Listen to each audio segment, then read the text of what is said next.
This episode of The Young Turks is brought to you by Netflix. Go to netflix.com/TYT for an awesome free trial membership. It looks like we've got a winner. The START treaty will pass. It will pass. They just got past the filibuster.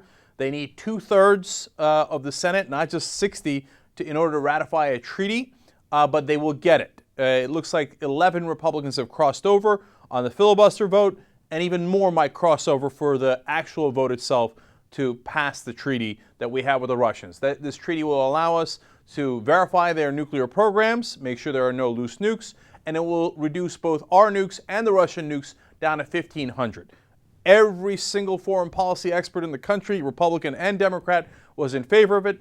A lot of Republicans, like Dick Lugar, fought for it and convinced others, like Lamar Alexander, who broke today, the number 3 Republican, and when he broke, the whole dam broke with him, and they have all flipped over. Not all, of course, 11, as I said. All of those guys have flipped over and voted with the Democrats and the president to ratify the treaty because it makes all the sense in the world. There are still a lot of people who are holding out on the other side, Lindsey Graham, John McCain, Mitch McConnell, etc. Now a news report out as to why they're doing that. It turns out John McCain and Lindsey Graham offered a deal to the president. They said, all right, if you kill the repeal of Don't Ask, Don't Tell, we'll let you pass the START treaty. But if you don't kill it, no, then we got no deal, and hey, we'll see, you never know, maybe we vote against it, even though secretly they're in favor of it. And then Lindsey Graham is going to come on and talking about how there's too much politics involved. Get a load of the world's largest hypocrite. Let's go to clip number 9. It's been a week from hell.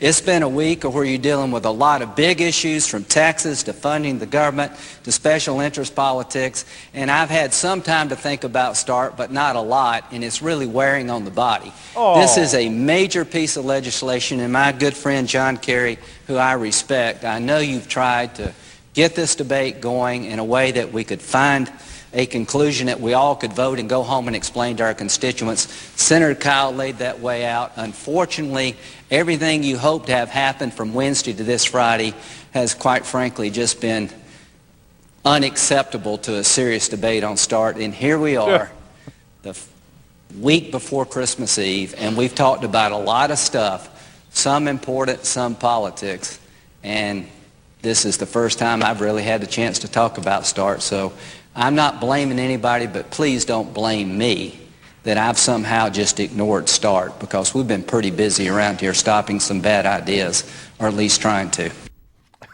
No deal, Senator. I do blame you. And you don't know what's in START? Oh, come on now.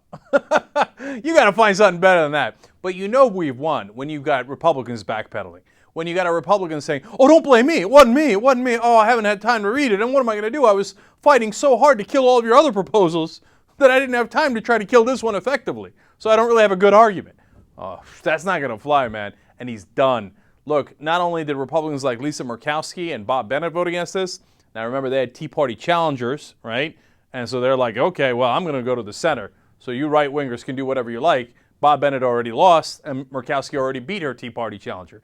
But you also have people like Bob Corker of Tennessee who switched over. Johnny Isaacson of Georgia switched over. Oh, Isaacson, good night, Irene. This thing is over, man. OVAH. Have Spike Lee explain to you what that is. Now, why did Graham wind up voting against it? Why did Orrin Hatch wind up voting against it? Other than just playing politics and trying to block the president's so-called victory. By the way, I hate the way they frame that. Even if it's people saying, oh, Obama won this. No, the country won. This doesn't have anything to do with politics. My guess is a Republican president would have actually done an incredibly similar treaty, and I would have said, hell yes, we should ratify that.